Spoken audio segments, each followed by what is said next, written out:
Two teams, 90 minutes, 0 goals. Let's talk about it on tonight's episode of the PHX Rising podcast.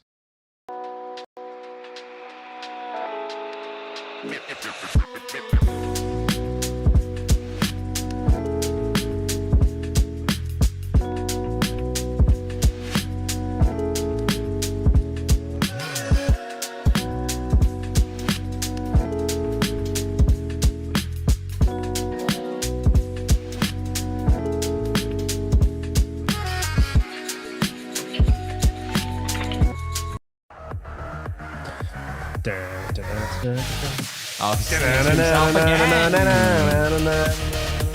Singing to himself again. I'm not singing myself. I'm singing to the people because we're here, the PHX Rising podcast, coming to you live from Studio K, presented by our friends over at Circle K. Go to a local Circle K near you and fill up on that 79-cent Polar Pop, 69 cents. If you are an Inner Circle member, appreciate everyone joining us. Leave a like on the way in. We got a lot to talk about, breaking down even further Phoenix Rising's rousing 0-0 draw against Tampa Bay Rowdies over the weekend. And a little bit more to get into, but I am Max Simpson. I'm joined by the man, the myth, the legend himself, Owain, the Oracle Evans. How we doing, buddy? He's still intending to make this a thing. Jack, go ahead and comment a little Oracle with an O-R-A-C-L-E, if you would, please, when you hop in. I would appreciate it. But yeah, how we doing, buddy? Yeah, it's been a good little while coming. This nice break coming up this weekend. I think it's going to be nice. It's going to be nice for the players. It's going to be nice for us. It's going to be nice for everyone.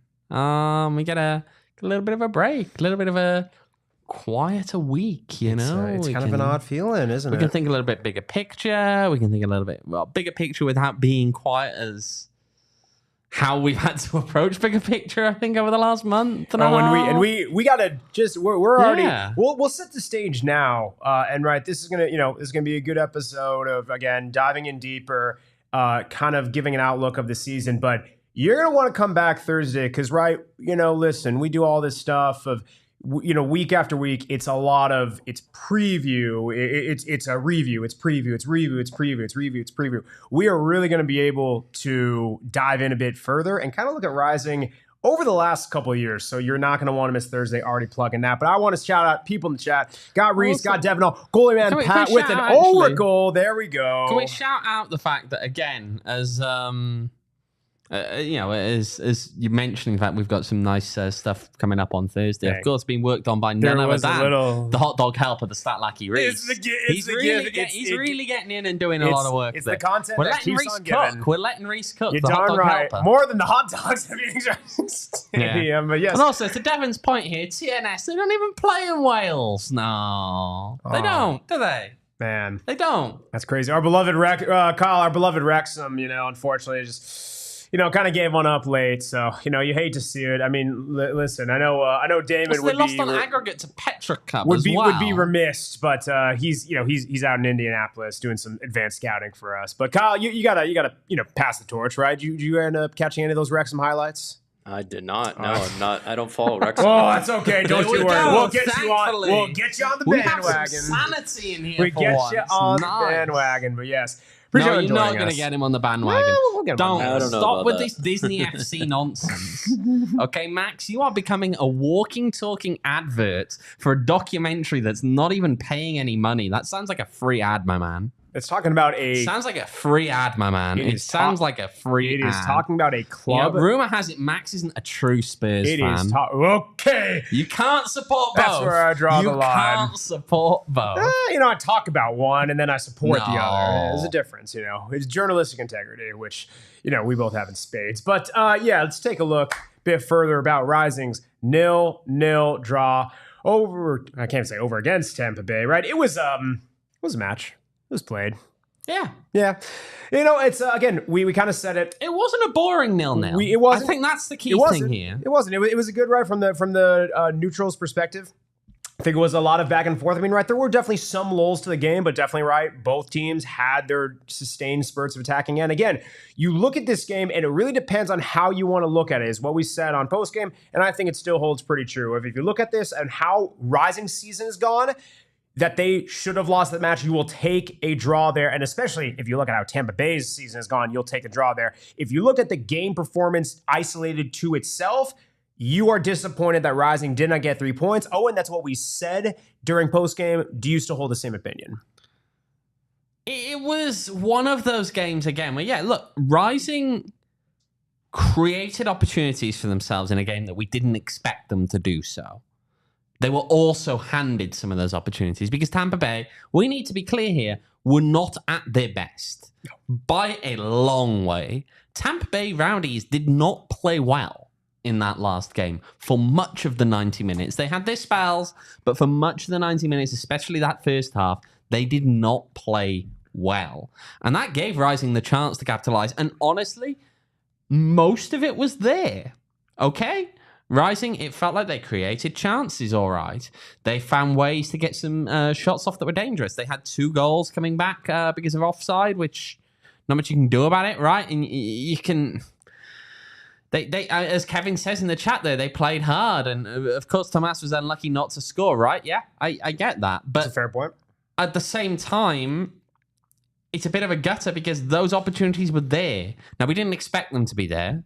We didn't expect Rising to have the kind of opportunity to come out with a draw or a win from this game. Pretty much all of us were predicting loss, and that isn't what we saw.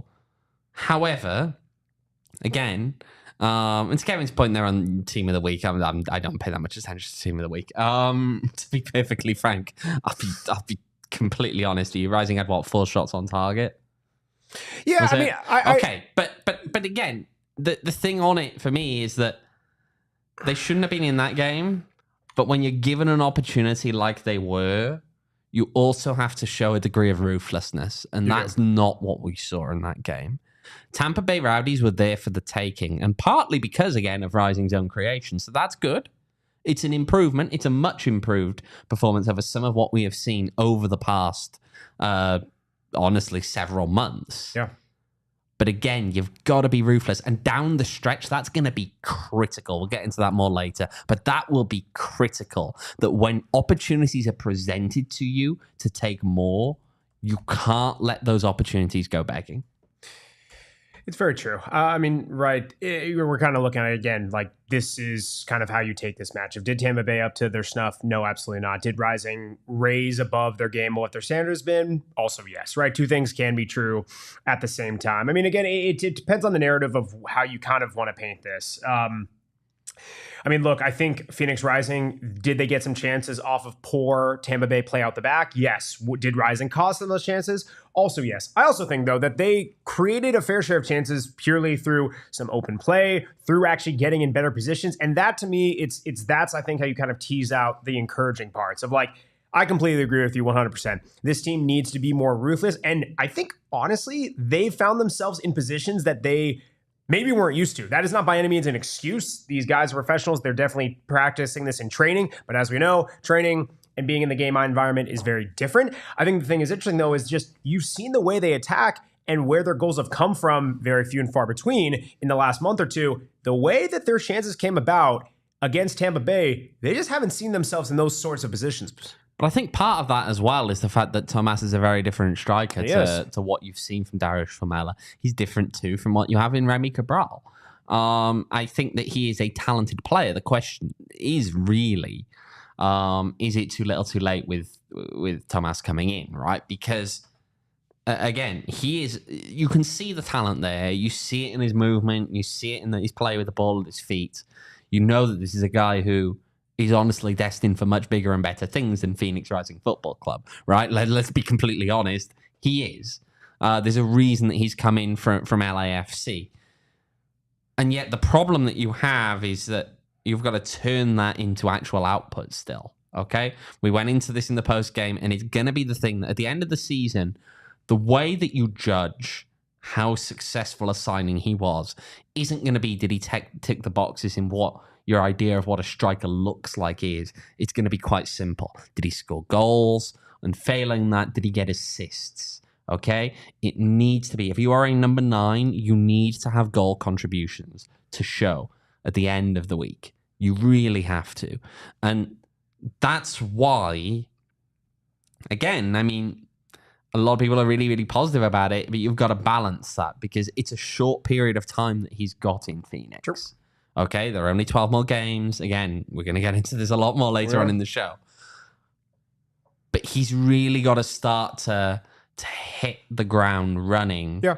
The first game didn't do a whole lot, but again, hadn't had a lot of time to train with the side, so it's not necessarily a surprise. Second game, we see improvement. Now, as you look ahead, and he's got time to work a bit more with teammates, time to get himself ready. Third game, I think, is when you really need to start seeing some of that production coming. Yep. Because again, as Kevin says in the chat there, you see things that he's making good runs and opening up space, and that's all well and good. But again, football's a results business, and the results at the end of the day are only going to come if you're finding ways to get that ball in the back of the net.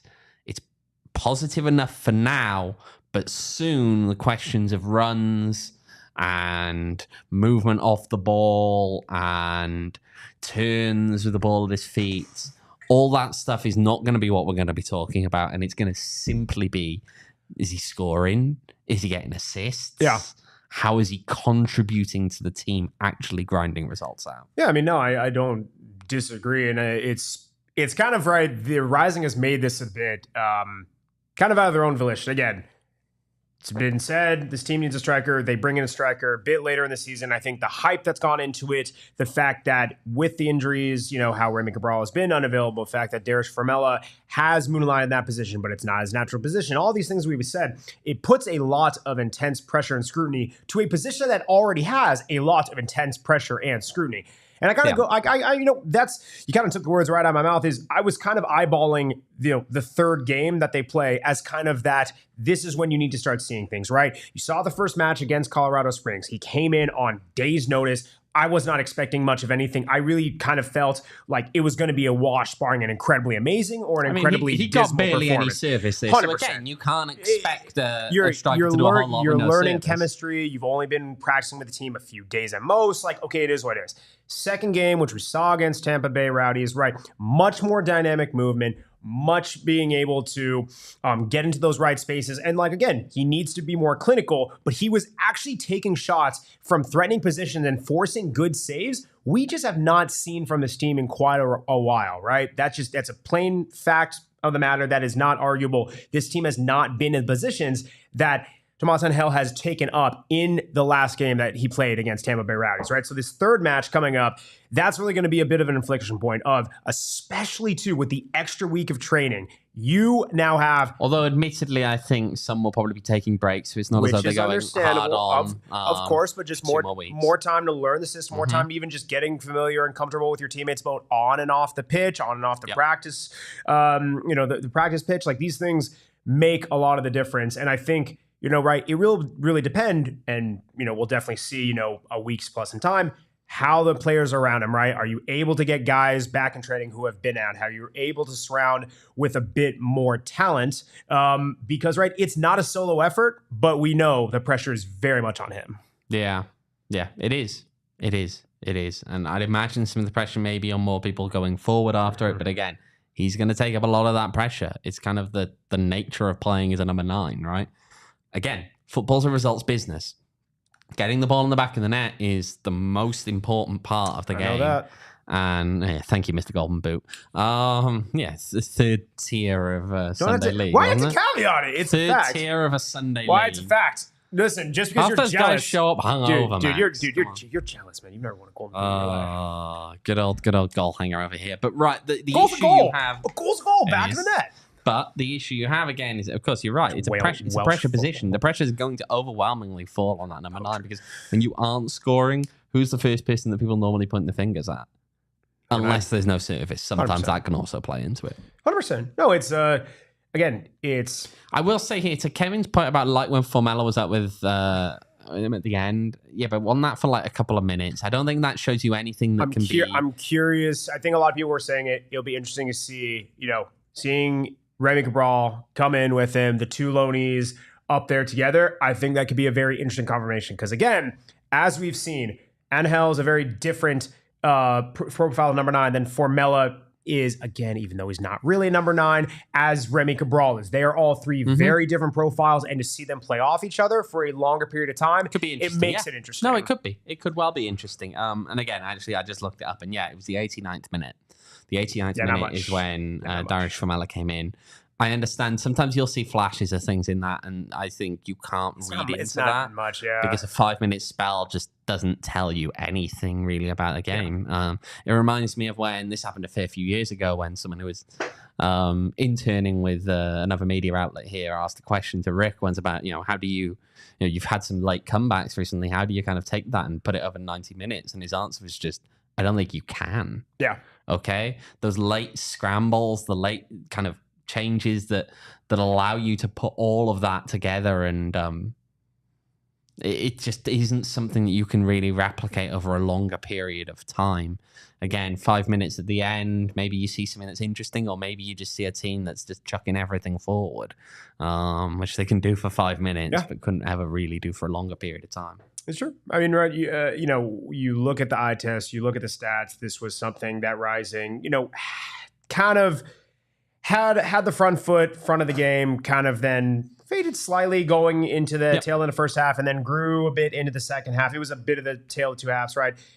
Kind of mirroring each other. The stats test, right? The shots on target were there. The total shots were there. The XG was equal at 1.66. The chances created, they were all very similar. Rising won the possession game. Defensively, similar there. And just, the number of fouls, all these different things. Like, it was, you look at stats, outside of possession, it was pretty even across the board. We actually didn't name a man of the match. I mean, actually, producer Kyle behind the Mac did. It was Reese, the hot dog helper.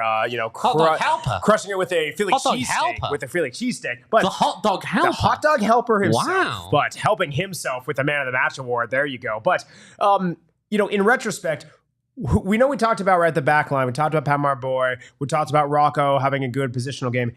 Any of the other unsung heroes that, in retrospect, you think had a good performance? Yeah. As you think more broadly. I'm not sure. I'm not sure necessarily who I would point at. I always think that some of the energy off the bench that you get from guys like Gabby Torres can always be an important part of these games. I'm not sure if there are any individuals. I think overall it was a solid enough team performance, but I don't necessarily know how many like shining stars there are, and that's the case almost always of these, right?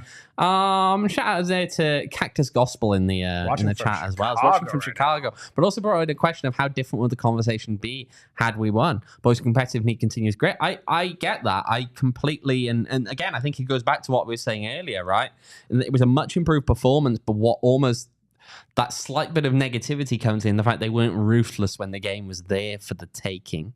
And that's kind of the thing. If they'd have taken it, then quite frankly, if they'd have won in a messy game, you'd be in a better position. If they'd have drawn in a messy game, I almost wonder as well. But you maybe feel a little bit more positive because you're just like, okay, this is a team of fighters. This is a team of... And it's not that they're not showing fight. It's not that they're not showing improvement, which is, again, important. But it's the simple fact that when you're down, especially when you're down at the bottom of the lower part of the table, sure, at that point, it's not about performances anymore. It's about scrapping for every single point that you can get your hands on. 100%. And again, you may think that it's a good result, and I think decontextualize again when you just consider that where Tampa Bay are, with that context, but not the context of the match itself. It's funny, like it's a great result. You can play the kind of pinball game back and forth, right? Of like how do you look at this match from the match itself? Do you look at the match from the season overall? I mean, right? You're kind of as you guys are listening and watching us, like, right. You're maybe getting two different perspectives, right? Like I'm slightly more positive. If I'm doing a scale of like 1 being that was negative about the result, it was like should have had more, it was dismal given the performance, and 10 being super positive, amazing, like just absolutely fired up about everything, I'm probably at like a 6. A 6 in between a 7. It's possible to be cautiously positive, but also to recognize two things. One, again, it's the ruthlessness side, and the other bit is that you should always never put too much stock in one individual result. I agree, but I think where I'm getting at is I think so much of it, it's not as much the result, and it's not even as much as the individual. It's the fact that I have seen so little attack from this club over months and months and months. And listen, man, maybe we're just starving for something, but even the sustained sliver of the movement and everything like that with a new person in that tag. Again, this is what I said on Saturday, and I've even said it, to other people in the South and everything. It was like, say what you want, whether or not you think Tomas is the number 9 for this team, whether or not you thought the signing was too late, regardless what you think of him or how the front office is working, what you can say is this team looks different and more to the point when you actually have someone who that is their primary position.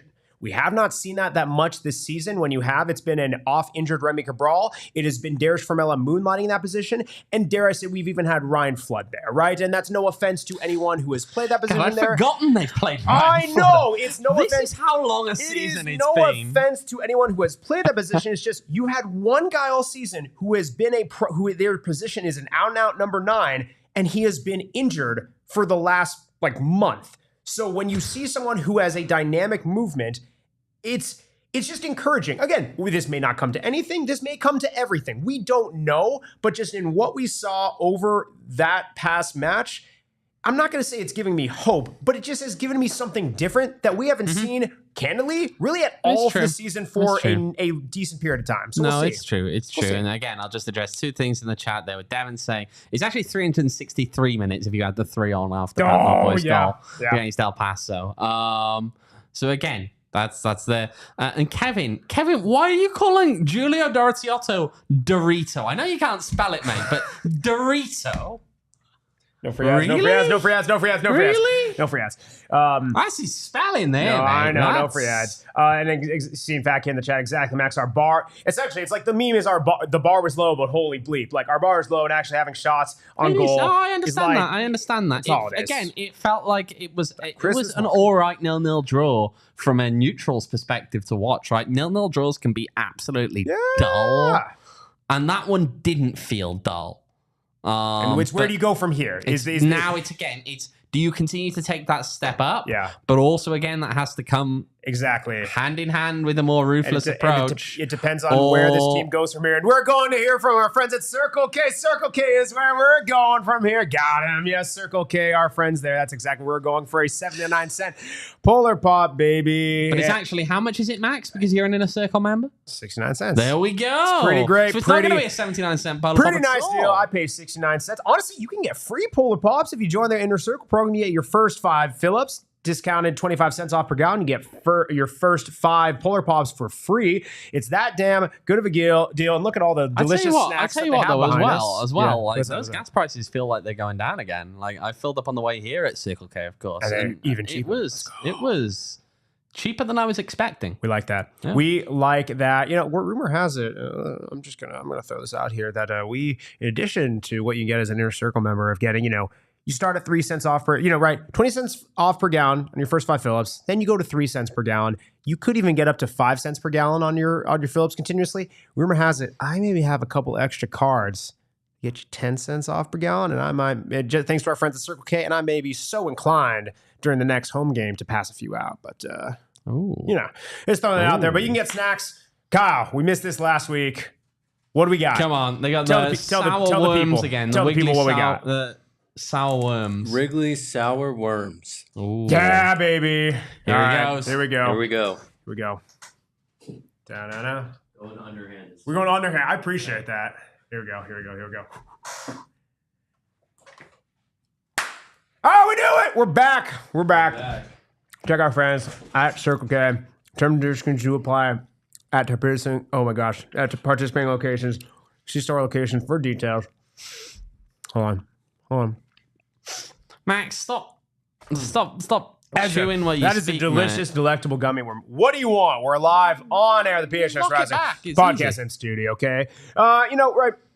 I think the bigger thing that we were, again, looking to kind of get into is, right, this is where the back and forth of Saturday's match, you then have to, right, we're going to extrapolate a bit, right, of bigger picture. Are there pieces coming together for this team to make a run? Now, before I kind of ask you, there's different ways how anyone can interpret a run, right?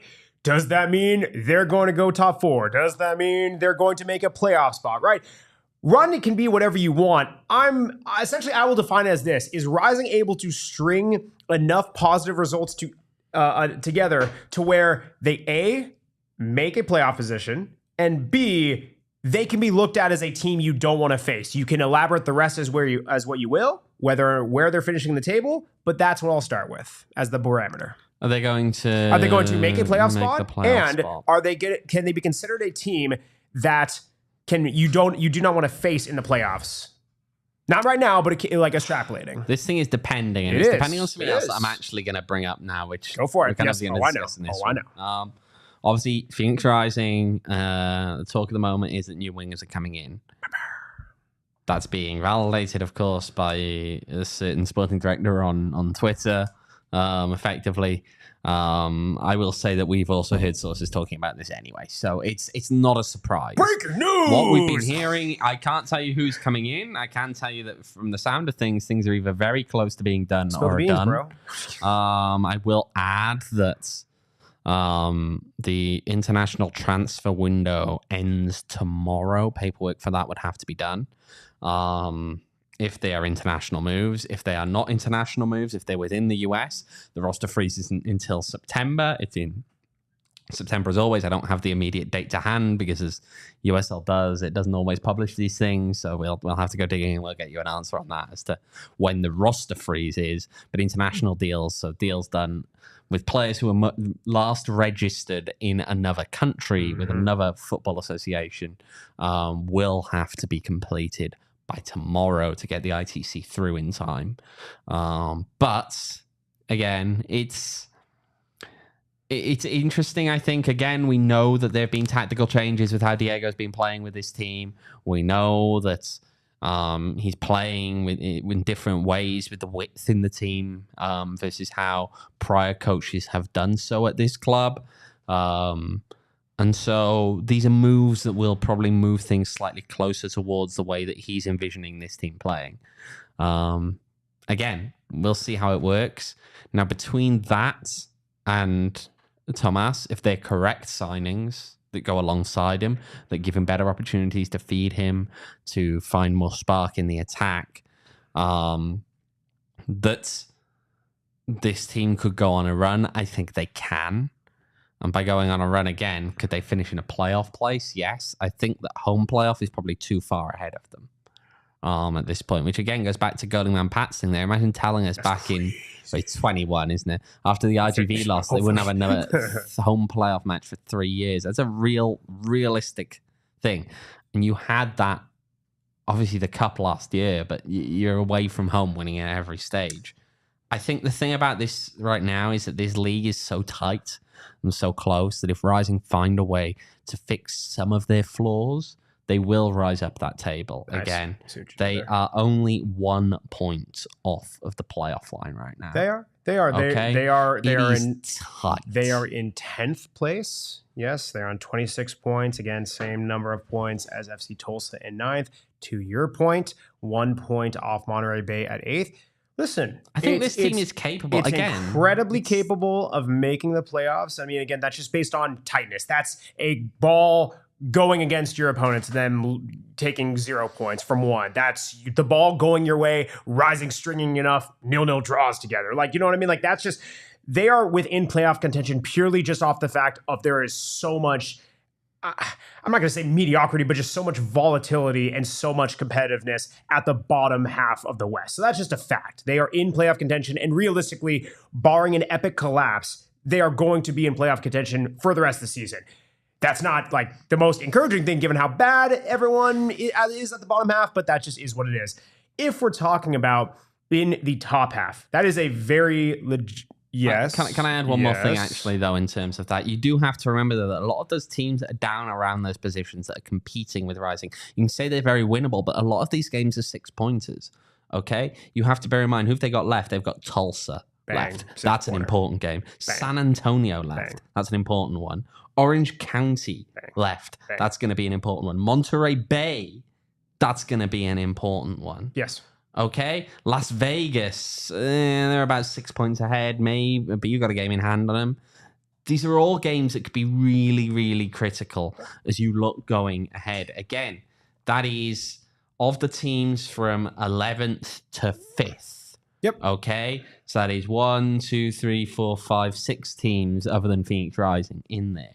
You're playing all of them except for one remaining. Okay, for the rest of the season. And again, it goes back to where Michael's saying there's a lot of very winnable games. It's true.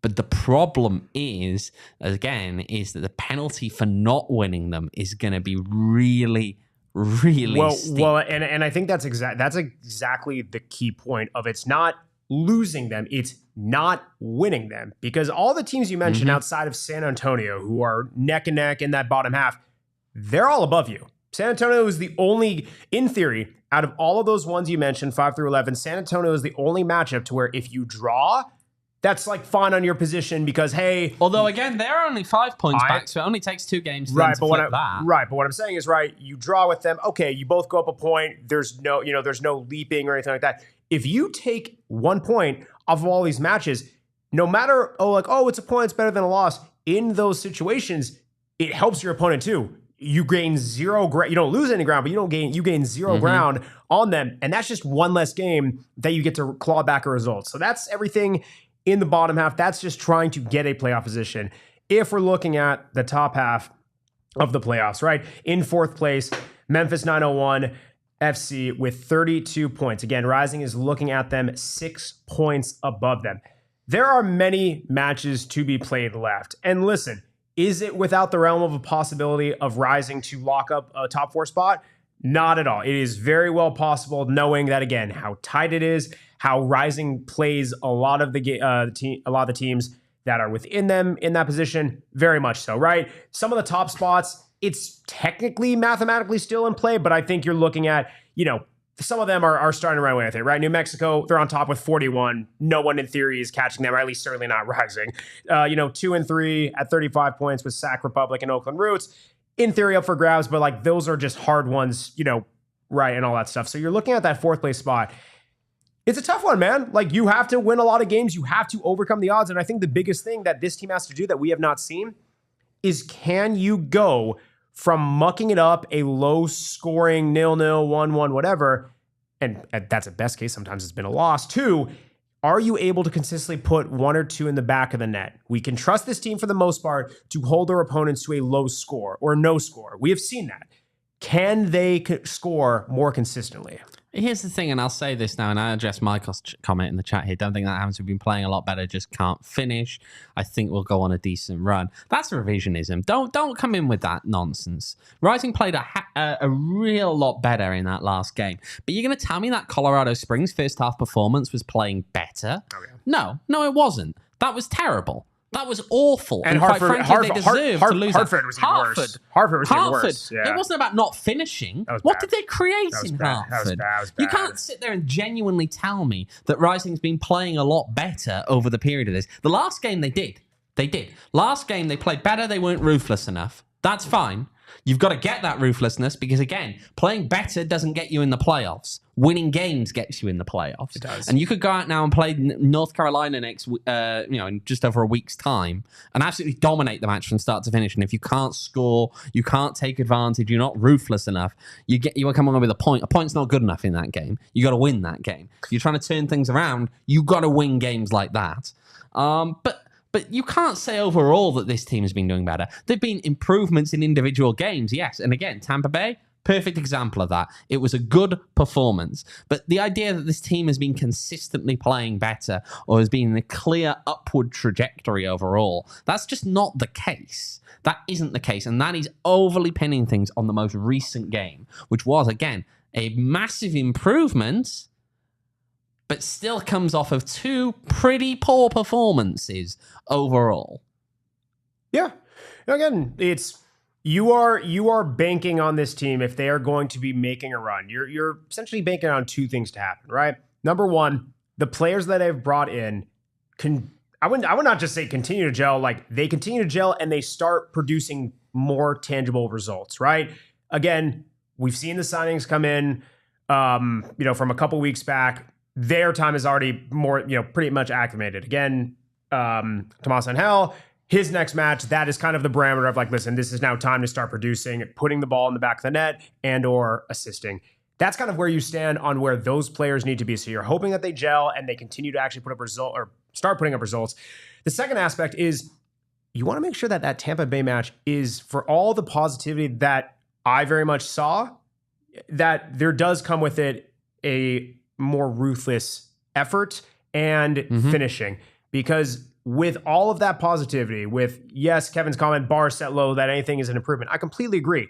This team, the way that they play, even if it's a 0-0 result, 1-1, even if it's sloppy, even if they're not ruthless, while that can hurt you in the playoffs, in theory, you can get by in that position with sloppy games, pulling it out late, going into penalty shootouts. We saw it last season. The difference this time around is Rising hung on for most of the season.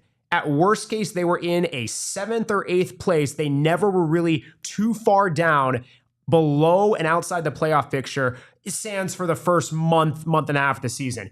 They're now at a point where these draws are not going to consistently get it done. And that's not being negative. That's just a fact. Everyone that they play is pretty much above them. So if you do not win this, for all of the style that is ugly and it's gross, but it can win playoff games, you may not even get a chance to get there. That's the issue here. And again, the thing I'll say is this: even if you get into the playoffs, which I think it's entirely plausible, the best case scenario that you have is going to be a game like we saw on Saturday. Sloppy. No, in an ideal world, you will play a better opponent who plays down to your level, which is what we saw Tampa Bay Rowdies do. But again, in that case, Rising weren't ruthless enough in the moment. If they do it again, maybe we'll see that. Maybe you'll see by the end of the season they've worked on that ruthlessness. They found ways to claw results out of those games where even if they're not playing at their best, they're going to do something. I don't think it's through lack of effort. No. But it's a serious issue. If this team can't be ruthless down the line, again, 9 of your 12 remaining games are against teams in conference. Okay? Woof. There's a lot of... as much as we're talking about all these games that Rising are playing and the teams that are, the 6-pointers, they've also got to play all of the top 4. In fact, they've got to play the top 3 all on the road. Okay? There are difficult fixtures left in there. Yeah.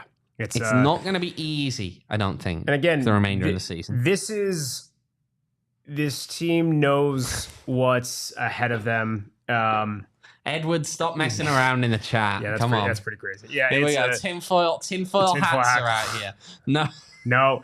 We saw him walking, Edward. He hasn't got any broken Roll up the newspaper, legs. bop on the snout. No, listen, this team knows what's ahead of them. They know what they need to do, and it's just going to be a matter of time of if they're able to put together. Again, you want to see the performances that they put in against Tampa Bay translate to the right results, because they just mathematically, they got to do it, man. They got to see if it's going to happen. And I think Tampa Bay was very encouraging. If they continue to play that way, you hope that the average will make them more ruthless and put the ball in the back of the net.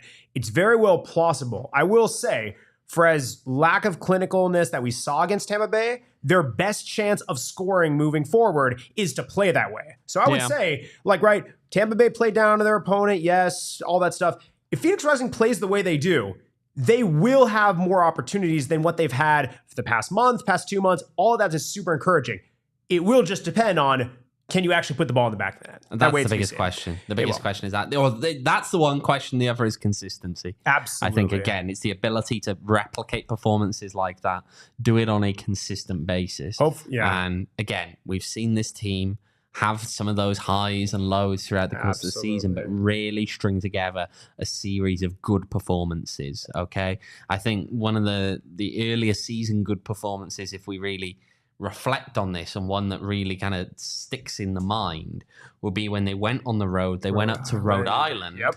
And I think that was probably one of the better performances that this team 3-1. had throughout the course of the season. They were 2-0 up. They did ultimately give that goal away in pretty Made it a little dicey. kind of Made it a little interesting. Yeah, no, exactly. And it was a weird goal to give up, to be fair, the indirect free kick that was given.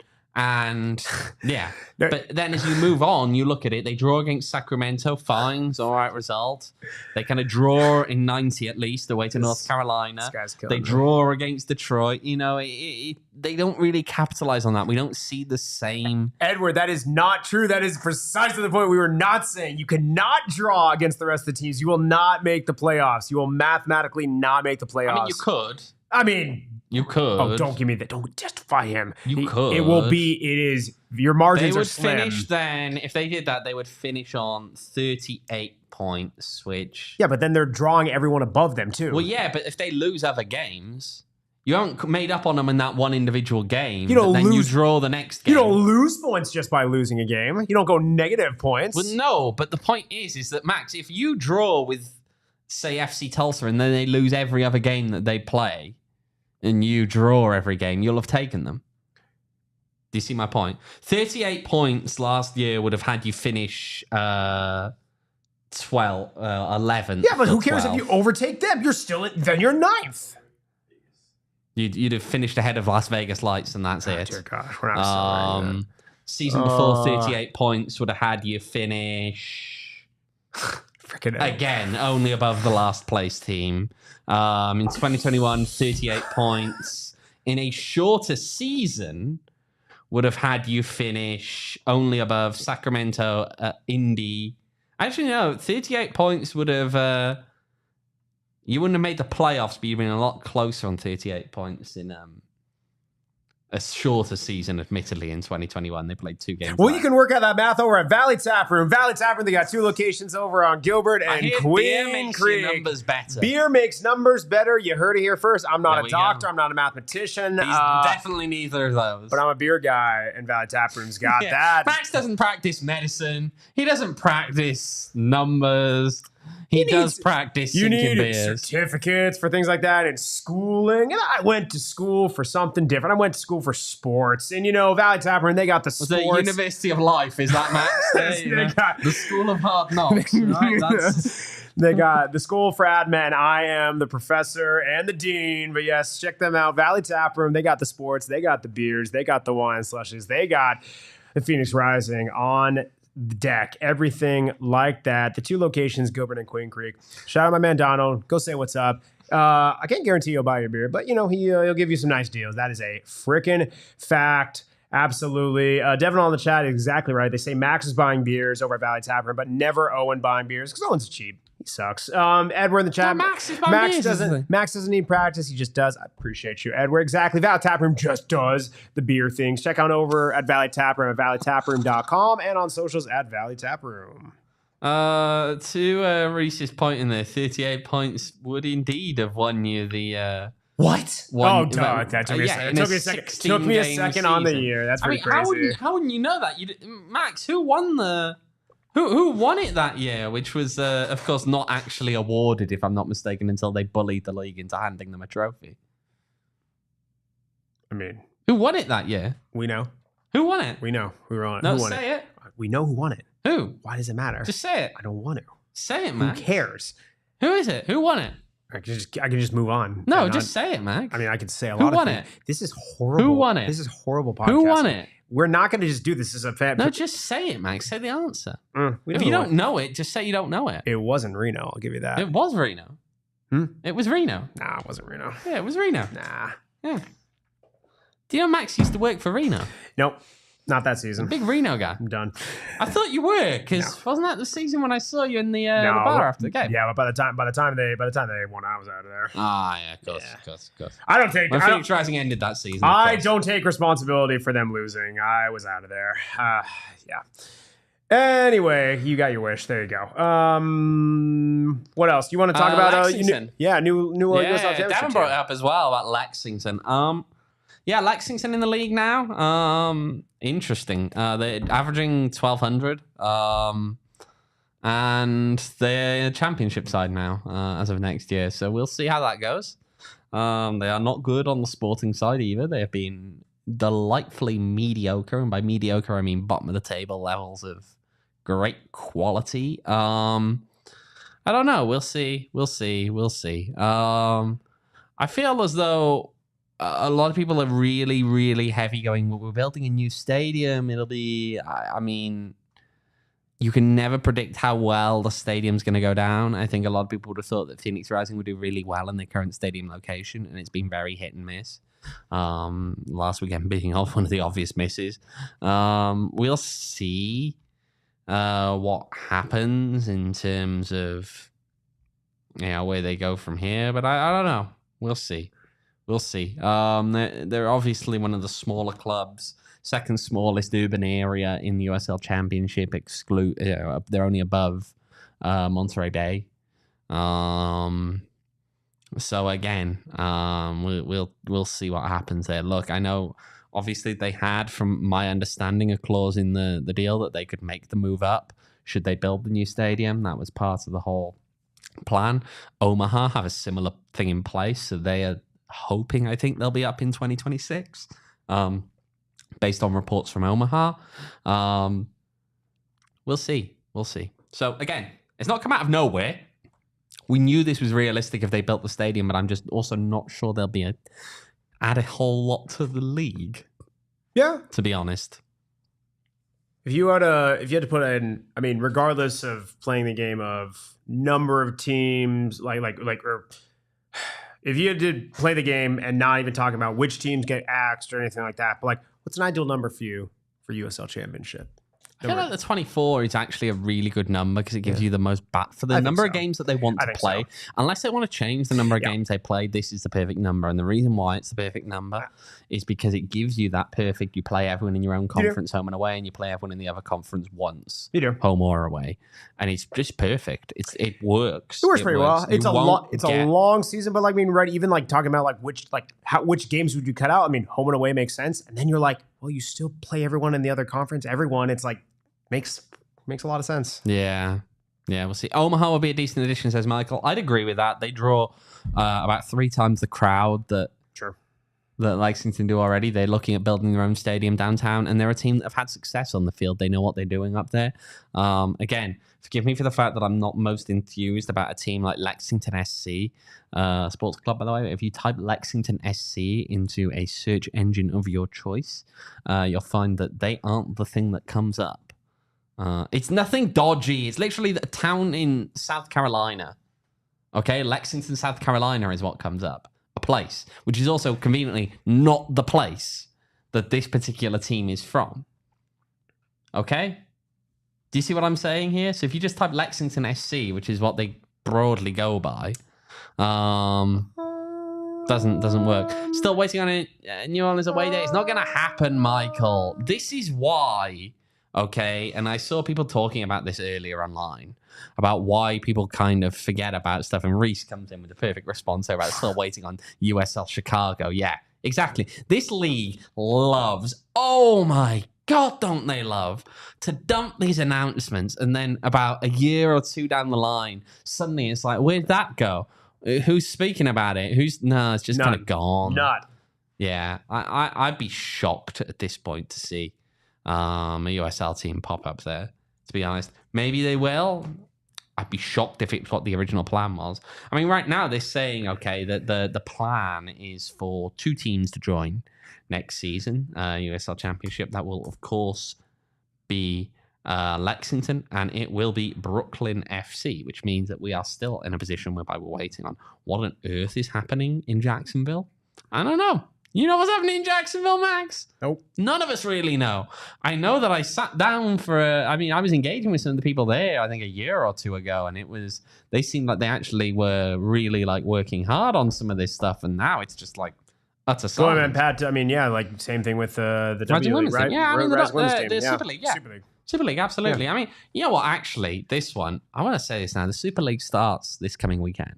Yeah. By the way, that's really crapped up. How have you got teams that haven't announced their squads yet? Crazy. They've announced a handful of players. How are we at that point? Forgive me for this. I would actually like to see the Super League do well. I'd like to see it succeed. Good for you. I'd like to see it continue to grow the women's game in this country.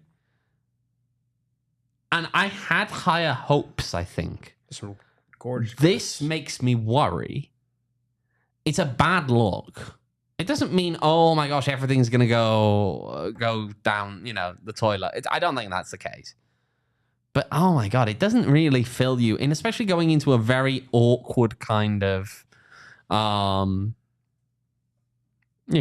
position in terms of they're going in as another Division 1 league that is an existing Division 1 league that has been around for a fair bit longer. And yet you've got teams like DC Power who've named like 5 players. Okay, they've got more players than that. We know that. Surprise, see who shows up. But right now, their first game is on the 17th. It's this weekend. Yeah. They're playing this weekend. They don't even know who the squad is. The people outside don't really know who they are. They're not really putting it out. They're pumping it out to really draw that stuff. The MLS women's stuff, that article was retracted, Michael.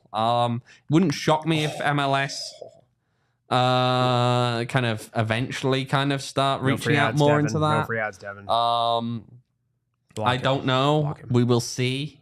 Again, it wouldn't shock me if MLS try and get involved in the women's game at some point, more so than they already are. But we don't know what form that is. I'm not going to pretend that we have the people telling us what that form is going to look like. Mm-hmm. We will see. We will see. Well, yeah. We'll see you guys on Thursday. Appreciate everyone joining us here on the PHNX Rising podcast. Again, Thursday is going to be a great episode. We're going to take a really zoomed out look at not just the season, but other seasons. Make sure to leave a like on your way out. Yes, from the Hot Dog Helper. Oh, man. The Hot Dog Helper. That name is so good. Reese. Maybe some more hot dog content coming. Whoa, what? Maybe. Whoa, who said that? Ooh. We'll see. Yes, check us out on Thursday. Leave a like on your way out. Of course, go check out phnxlocker.com. Make sure you get a nice, sweet merch and all the fun stuff. You're repping the PHNX, the Suns tee. I'm wearing the little taco truck. Bam, here we go. Hold on. Let's see. Aha, there we go. It's there. Check it out. If you're watching on audio, if you're listening on audio, go watch this just to see my back and the muscular latissimus dorsi that I do have. Of course, go buy it on phnxlocker.com. Go get a diehard membership. Then you get a first shirt free, as well as every single year of your membership. But of course, you can follow us at PHNX__rising, because double the underscore. Double the... I don't know. You can follow me on Twitter at Max David Simpson. Wait. You said I don't know. What did you? Yeah, I was passing it back to you. Hot dogs. Double the hot dogs from the hot dog helper himself. The way his face just lit up when he said the word hot He's embracing it. He's a good man. He's loving it. He's follow loving me it. on Twitter at Max David Simpson. You can follow Owain on Twitter, OJ Evans18. You can follow Sally Reese on Twitter at Reese11_. You could follow Kyle Cooper behind the Mac at K Coop Sports. Appreciate everyone joining us. Thursday is gonna be, well, I can't promise it to be fun. We're gonna have fun. It's gonna be interesting, but there you go. We'll have some fun. There's some laughs on maybe screen. We'll get some games in and There's stuff. some laughs on screen. That's your indication of what Thursday might look like for you. But it is a beautiful game. But it's way more beautiful when you, yes, you, have some positive momentum. Good night. We all silly like the mayor.